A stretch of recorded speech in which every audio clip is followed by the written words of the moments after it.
ವಜ್ರಕಾಯ ಮಹಾವೀರ ವಿಕ್ರಮ ಮಾರುತಿ ನಂದನ ಹನುಮ.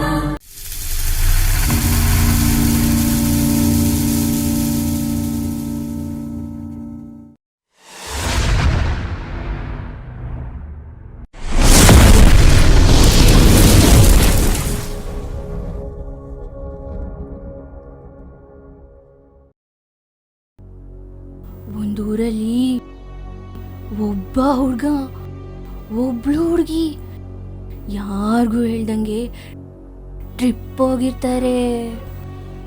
ಹಾಗೆ ಹೋಗ್ತಾ ಹೋಗ್ತಾ ಒಂದು ದಟ್ಟವಾದ ಅರಣ್ಯ ಪ್ರದೇಶದಲ್ಲಿ ಕಾರ್ ನಿಂತೋಗ್ಬಿಡುತ್ತೆ. ಹಾಗೆ ಕಾರಿಂದ ಆಚೆ ಇಳಿದು ನಡ್ಕೊಂಡು ಯಾರ್ದಾದ್ರೂ ಸಹಾಯ ಕೇಳೋಣ ಅಂತ ಹೋಗ್ತಾ ಇರ್ತಾರೆ. ದೂರದಲ್ಲಿ ಒಬ್ಬ ಮನುಷ್ಯ ಕಾಣಿಸ್ತಿರ್ತಾನೆ. ಆದರೆ ಅವನು ಮನುಷ್ಯ ಆಗಿರಲ್ಲ, ಬದಲಾಗಿ ಅವನೊಬ್ಬ ರಾಕ್ಷಸ ಆಗಿರ್ತಾನೆ.